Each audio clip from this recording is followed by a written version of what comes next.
Hey folks, this is Kalani. This week is chock full of important and interesting changes for the Dragonflight expansion. The talent system may have seen its last round of significant changes, meaning the talent setups that we have right now might be the locked-in version for when Dragonflight releases. Evokers are getting some huge updates related to their limited range, there are new animations and effects in various different systems, and we have our first glimpses of a raid testing schedule and how that's going to progress. It's been a busy week, so let's break it all down and see what's changed. Before we jump in, be sure to hit up that like button and subscribe so you never miss another video, and we also have a sneaky little giveaway towards the end, so stay tuned for that. One of the most important updates this week is for the talent system. A lot of talents have been moved around, completely changed, or even had their names changed as well. So if you hop onto the PTR or the beta and you can't find a talent or effect that you're used to, chances are it might have actually just been renamed. The dev team said more iconic effects will probably keep their names, but a lot of changes have been made. Scrolling down the blue post, you can see just how long this list is. It looks like every single class has quite a few powers, effects, or talents that have been changed, and there have also been quite a lot of balance and tuning changes made in this build as well, which is very important because they might actually be some of the last major changes we see to the talent trees as a whole. In a recent blue post, the dev team said, "We feel it will be useful to let everyone know where we are in the development of Dragonflight classes and talent design. With the next beta/PTR build, we're transitioning away from spending the majority of our time on the design iteration of the new talent trees, and we're now primarily focused on fixing bugs and tuning the game. This includes balancing talent choices against each other and tuning the throughput of each class. We want to ensure that we release an expansion of the highest quality for this incredible community." That being said, the new talent systems constitute a tremendous change to the game and represent a fundamental overhaul to how classes and specializations are customized by players. It is our expectation that we will be making adjustments based on your feedback throughout the expansion's lifetime. We greatly appreciate all of your testing and feedback thus far, and we're looking forward to delivering improvements to all of the talent trees in content updates throughout Dragonflight. So the talent trees as you see them now, the talent points and options we have, their overall layout, the talent tree progression, and the general theme for each spec, that's probably not going to change too much anymore. The main focus going forward until Dragonflight's release is going to be on numbers, making sure there are a variety of good options, the talents are balanced against each other, and overall performance of each spec isn't too crazy one way or another. That tells you that we are definitely getting close to the pre-patch and release date for this expansion, but it also kind of tells you that the dev team may have run out of time here. This actually happened just before Shadowlands, where a handful of specs were simply told,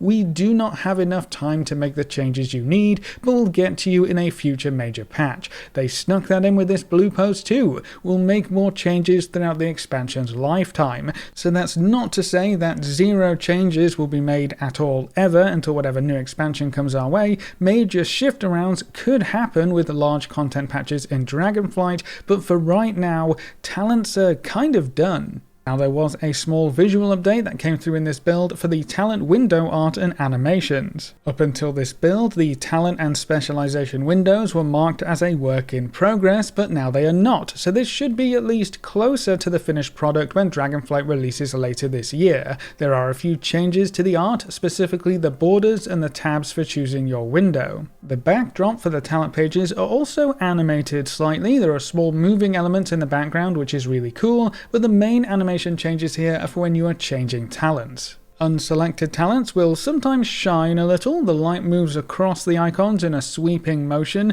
but when you change talents or lock in talents you get a large golden stamp in the background that spreads across the entire screen. The stamp is also class specific, so it will look different depending on which class you are changing your talents on. They look like the same icons or insignias that we've seen in the past, like on the Legion artifact weapons from back in the day. It is a small addition, but I think it's a really cool effect. New talents that are locked in also have a new blue burst effect after the background effect, just so you know which talents are new with your current setup. These are small updates in the grand scheme of things, but I think they're a nice bit of polish to the system as a whole. Moving on, another huge change we have to talk about on the beta this week comes in for healing evokers. Now there's been a big discussion about whether or not an evoker will be able to keep up with the other healers simply due to their limited range. With a 25-yard range, evokers can't cover anywhere near as much ground as the other healers, who all have 40 yards on their spells. This is also probably going to be a problem for DPS Evokers, but to a lesser extent.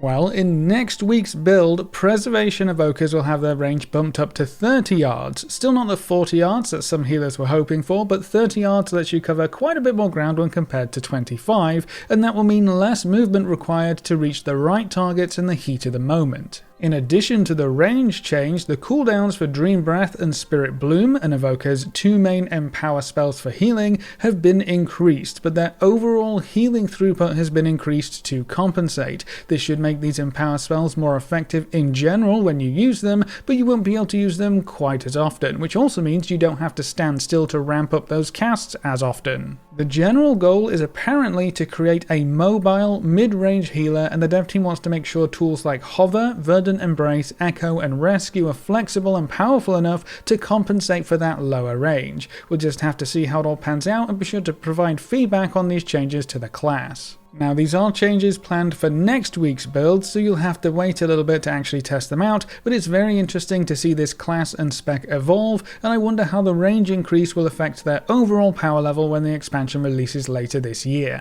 Another huge milestone for the Dragonflight beta will soon be underway, raid testing. Now, we are quite a bit behind schedule if you compare this alpha beta cycle to Shadowlands. While Shadowlands released in November, raid testing actually started as early as July of the same year. If the release window for Dragonflight is anything similar, the late November to early December mark, we are way behind where Shadowlands was in terms of raid testing. So much so, in fact, that a lot of players were starting to question whether we would see raid testing at all. They might have pulled another Sepulchre of the first ones and pushed some raid bosses through with zero testing, just to keep them as a surprise. But another blue post came out that detailed the schedule for upcoming raid testing. So it is happening, it's just going to be a very quick testing cycle. Raid testing is going to start on Thursday, September 29th, so next week, with 2 heroic bosses. Then on Friday the 30th, 3 more heroic bosses will be tested, and normal will open up for the weekend. The week after that, on October 6th, we'll have 2 more heroic bosses that haven't been decided just yet,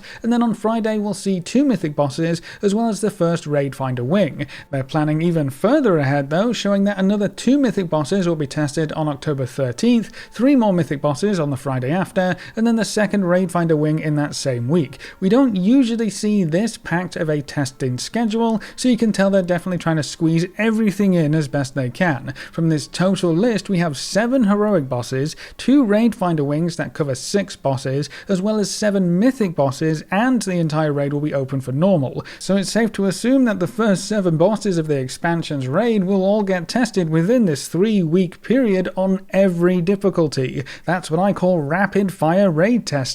It's also worth pointing out that the final boss, Razagath the Storm Eater, will not be available for testing, so I guess they're leaving that one in the dark, similar to how the last 3 bosses at the Sepulchre raid were not tested. That's exciting for me for sure. Doing Sepulchre bosses blind was a lot of fun. We only have 3 weeks of scheduled raid testing right now, so we're not sure what happens after that, but this is a huge chunk of raid testing coming our way very soon. I really wish it didn't start the same week as Wrath of the Lich King Classic launches. I bet that's going to severely reduce the overall testing time these bosses get, but I guess when you're pressed for time, there's not much you can do about different projects overlapping. Speaking of important testing, profession vendors were finally enabled on the beta realms again. With just how complex and how much time investment is going to be needed for professions in Dragonflight, it was actually incredibly difficult to test the crafting professions, especially without these vendors in place. They let you buy pretty much anything and everything you could want to see how professions progress, how specializations work, and it gives us a clearer picture of the entire system as a whole.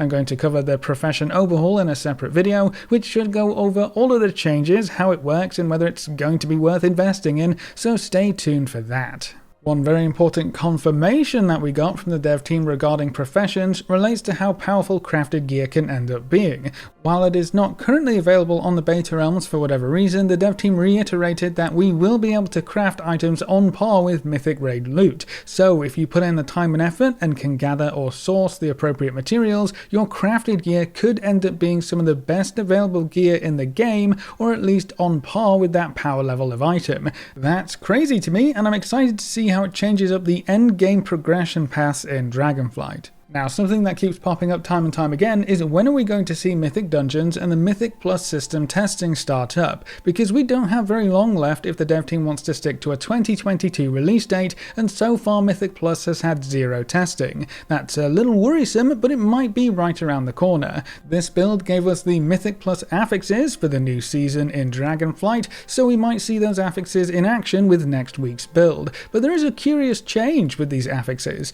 Two of the typical weekly rotation affixes seem to be missing. The list currently has Sanguine, the 10.0 Season 1 placeholder affix, Raging, Bursting, Quaking, Bolstering, Spiteful, Explosive, Volcanic, Storming, and Grievous. So they should be present in Dragonflight, or at least for the first round of Mythic Plus testing. Anyone who loves Mythic Plus probably immediately noticed that both Necrotic and Inspiring are missing. Necrotic might be one of the most universally hated affixes in the game right now, simply because it's just not fun to deal with. It forces you to move slower, it forces you to kite more, and it just drags down the overall enjoyment of most keystone dungeons. I know quite a few players in my guild who just don't play as much during necrotic weeks because they don't have fun with a system they otherwise enjoy. Inspiring is a bit of a weird one, and it has some similar negative effects on your dungeon run, but I think necrotic takes the cake for being the most hated affix currently. So with them being absent in this build, it could mean that Blizzard intends to either remove them or maybe replace them as affixes going into Dragonflight. If these two affixes were removed, what would you like to see in their place? Are there any ideas you have for Mythic Plus affixes that you think would be really fun? Let me know in the comment section below. Moving on, we also have an update for the new Massive Mount Collection Meta achievement in Dragonflight. The reward for collecting 500 mounts has changed a few times already, and it's gonna change again. But with this new option, it's probably the best in my opinion. The otherworldly Otuk Carrier is the same kind of armored otter model that we've seen a handful of times in Dragonflight so far, but this version has the Night Face Soul Shape effect tied to it, so it's more ethereal with a blue glow and blue spell effects. It looks really cool, and it fits the 500 mount requirement much better than some of the other previous rewards. This mount will also feel a lot more unique and special as we leave the Shadowlands behind, because the spell effect won't be seen quite as much, as players will no longer be able to use their Soul Shape ability outside of the Shadowlands or without using that new toy. And then finally, we have some visual updates. The first one is a bit weird. There's an update for the Creation Catalyst. If you pop on over to the Catalyst on the beta servers, the user interface has changed. We've gone from the golden silvery white icon in the top left to a fiery cog-like design. The background has also changed from blue to red-brown. All of these changes are in line with the aesthetics of the Dragonflight expansion, which probably means this is how the Catalyst will look in Dragonflight. We don't have any solid information about where the Catalyst will be in Dragonflight, or if it will even be called the same thing, or work in the exact same way, but we do have an interview to point back to with Ian where he pointedly said the Catalyst system was something they were looking to bring forward into Dragonflight because that system fit in very well with the end of Shadowlands, and it made tier sets far more accessible, and it was just a great win for the game overall. So I think it's safe to say we will probably be seeing the Creation Catalyst in one form or another, probably under a different name maybe, but it should make a return in Dragonflight. So the new tier gear, both in terms of power from the set bonuses, but also for visuals and transmog, should be available for almost everyone as long as you're taking part in endgame content of Dragonflight. On the beta, we either can't put gear in here, or we just don't have access to any gear that will actually go into the Catalyst.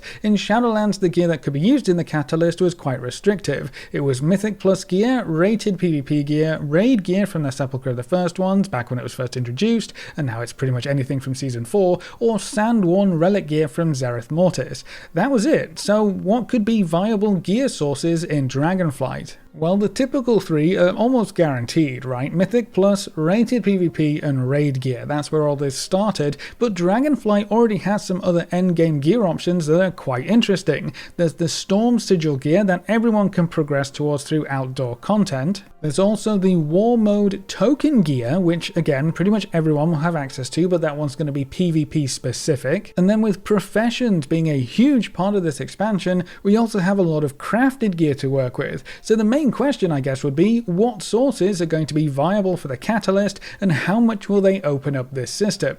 That's going to be something we just have to wait and see about, but I hope all of these gear sets are going to be viable. It would give them all some extra value and allow almost anyone to obtain their tier sets in Dragonflight, even if it takes a bit longer for some folks. And then finally, this week's update also implemented the new login screen for Dragonflight. This is both on the beta client as well as the public test realm client, so everyone can go take a peek if you want to see how it looks on your own PC. We've had this image data mined for a little while now, but the little effects and moving elements add a nice touch. If you're not sure what you're looking at, this is the Thaldraszus zone. The player city hub of Valdrakken is going to be just over to the left hand side, and the big shiny temple thing in the top right is Tierhold, the tower that was also heavily featured in the Dragonflight announcement cinematic. That's going to play a huge part in the Dragonflight story, so it's a fitting scene for the login screen. With how automated the login process is nowadays, I doubt we'll spend much time staring at it though, unless we have a repeat of Shadowlands launch and Wrath of the Lich King recently, with massive queues on all high population realms. This area also looks really cool in game, and you can follow that aqueduct from Valdrakken all the way over to Tierhold.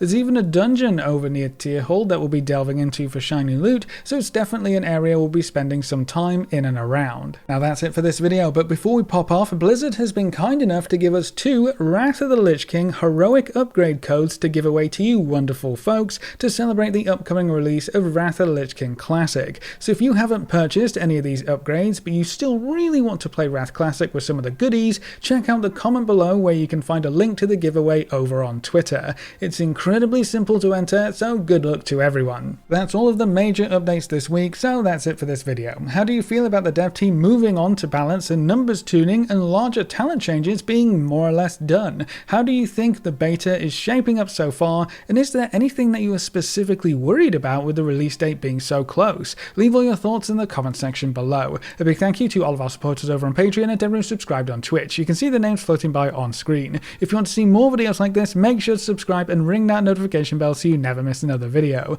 Thanks for watching folks, good luck and have fun, and as always I will see you next time.